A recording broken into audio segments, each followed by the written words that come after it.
Minha mulher não me encoraja. Tudo o que ele diz me diminui. Talvez você já ouviu ou já disse algo parecido.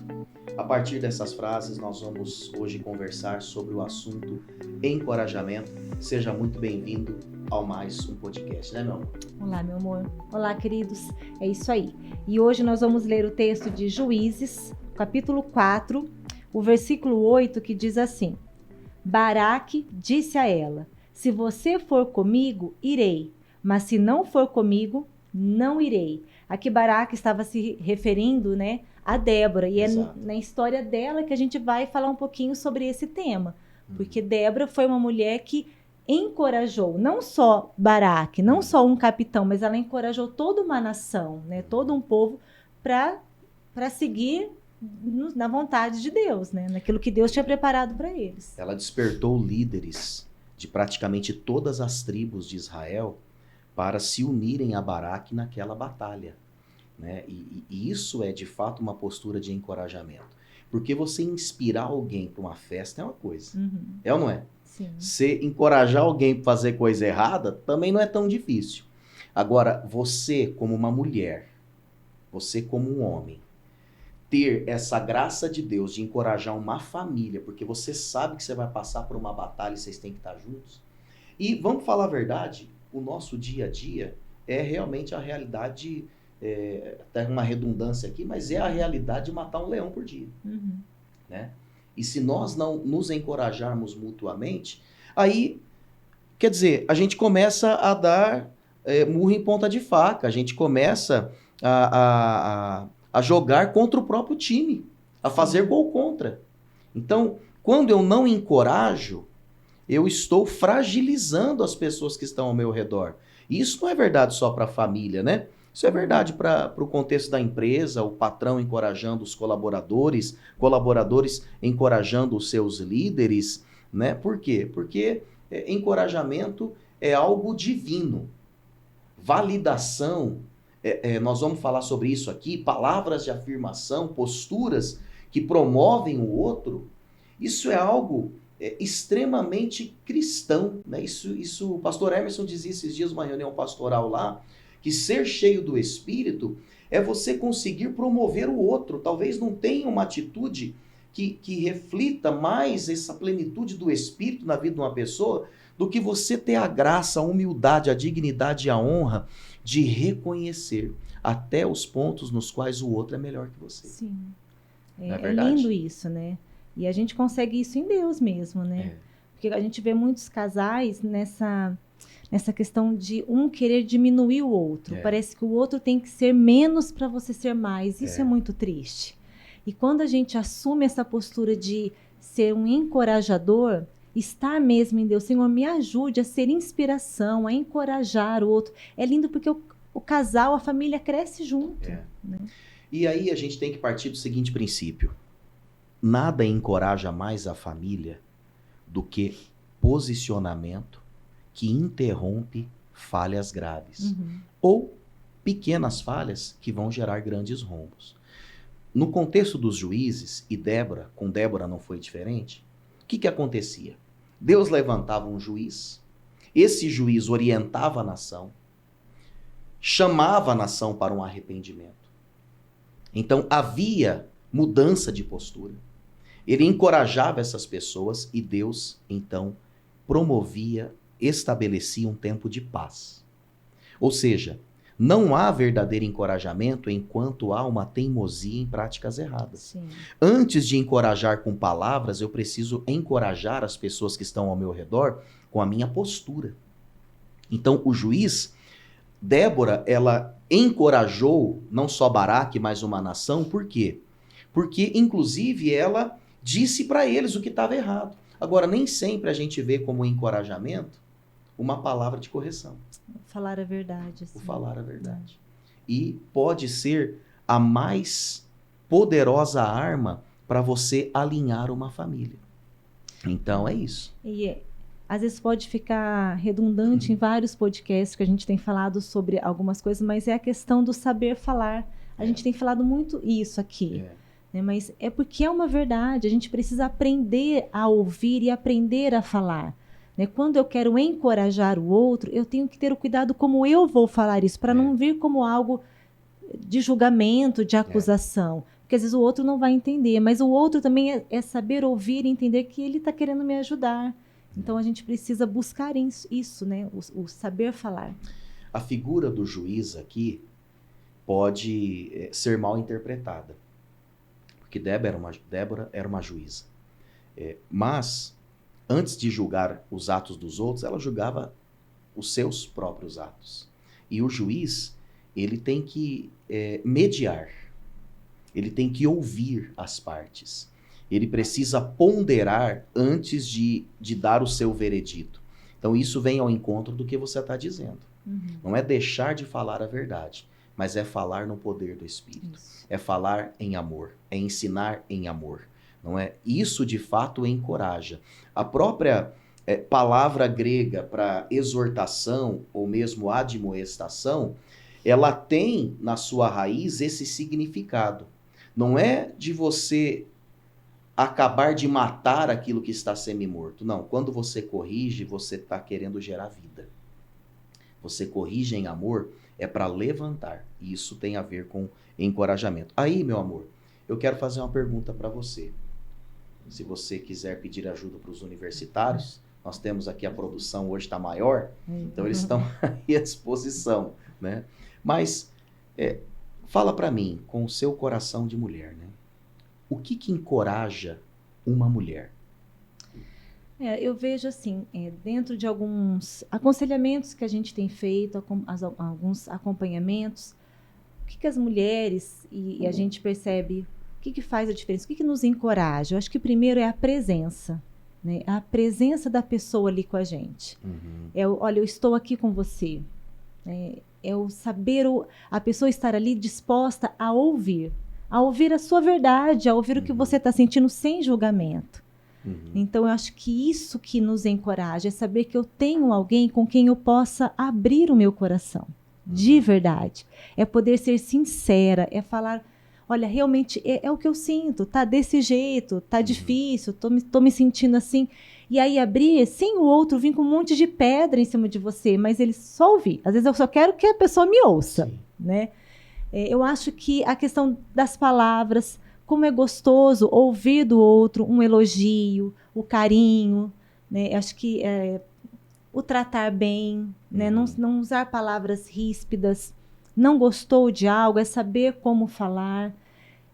Eu vejo assim, muitas mulheres machucadas com palavras que os maridos, às vezes os filhos usam em relação a ela, palavras que machucam, que ferem. E às vezes a mulher ela demora às vezes para esquecer, né? Então a gente tem que ter esse cuidado.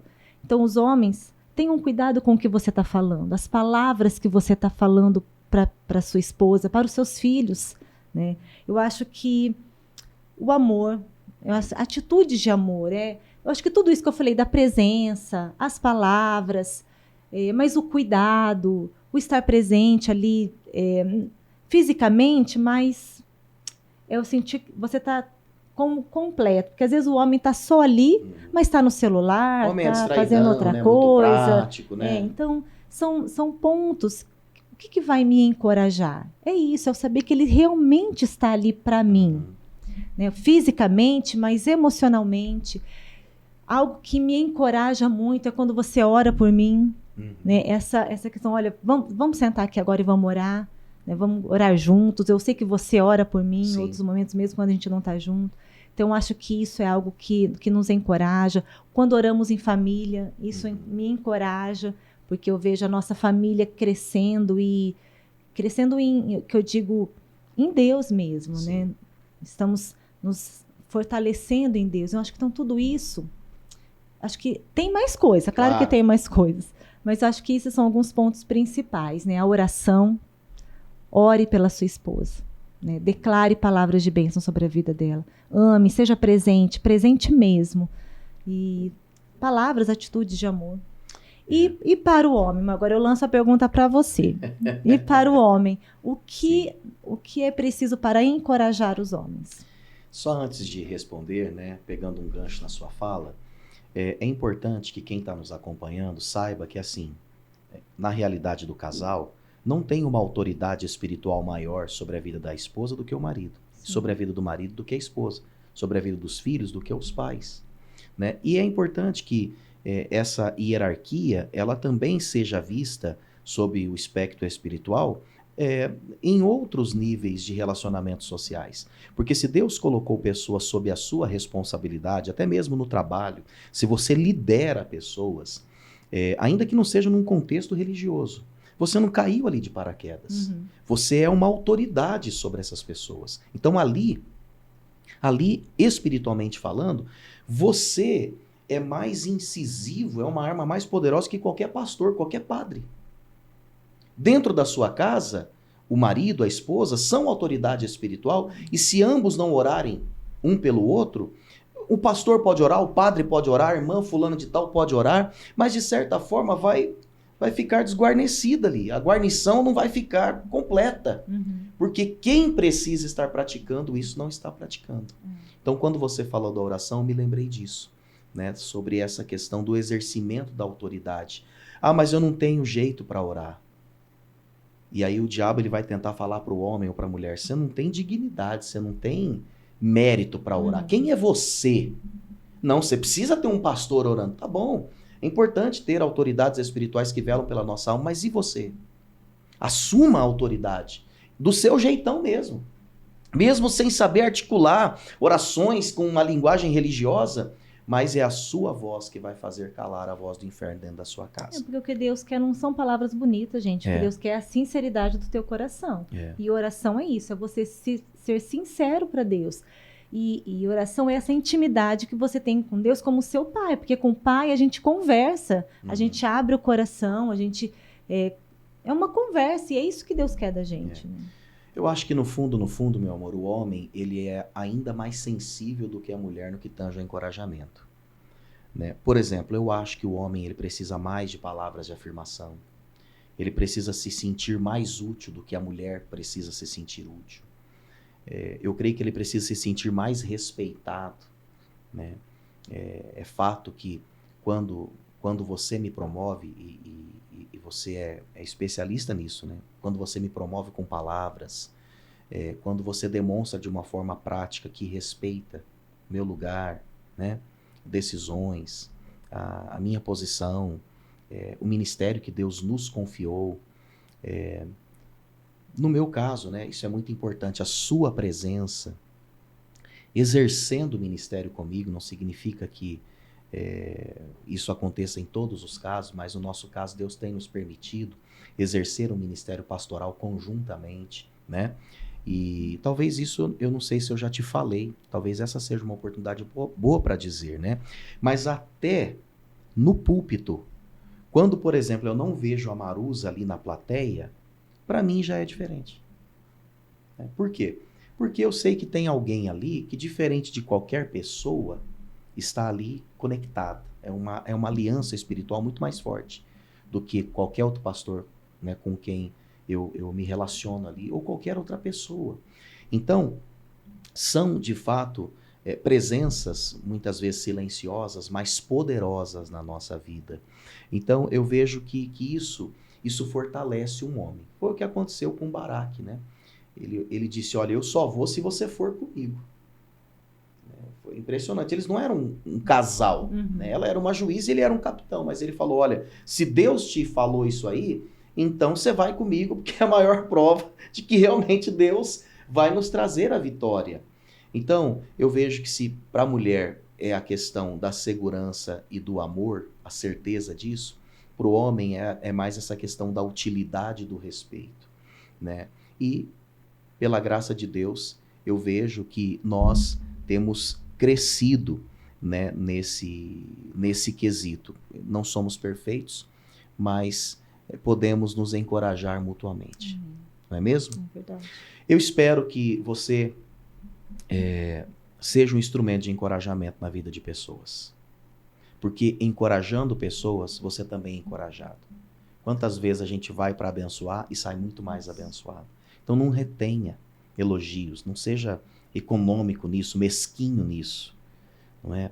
Promova as pessoas, semeie na vida de pessoas, porque isso vai agigantar você também, né?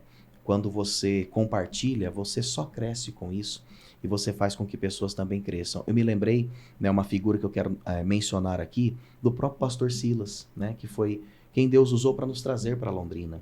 Um pastor muito sábio, de um potencial que poucos têm, e por essa segurança que ele tem no que Deus lhe confiou, ele nunca nos toliu, né? Foi um pastor que sempre nos projetou, que sempre quis nos ver crescer. Aliás, nós temos uma graça de Deus, né? Porque nas igrejas pelas quais nós passamos, nós nunca tivemos alguém que tentou puxar o tapete, que se levantou com ciúmes. Vejo hoje, né, a nossa liderança, o pastor Emerson, o reverendo Osni, são pessoas que têm também essa visão. Sempre nos encorajaram. Né? Sempre nos encorajaram. Né? E se hoje temos vivido o que temos vivido, também graças a esses homens, né, que tem sido bênção em nossa vida. Vamos orar? Vamos orar. Amém. Bom, mas antes da oração, e já tardiamente, mas aqui tarda, mas não falha. Porque a produção falou que a gente tinha que falar no meio, e nós estamos falando no final de novo. Mas depois, quem sabe, o Edson edita isso lá, né? Eu quero desafiar você, encorajar você, olha, usando a palavra de hoje.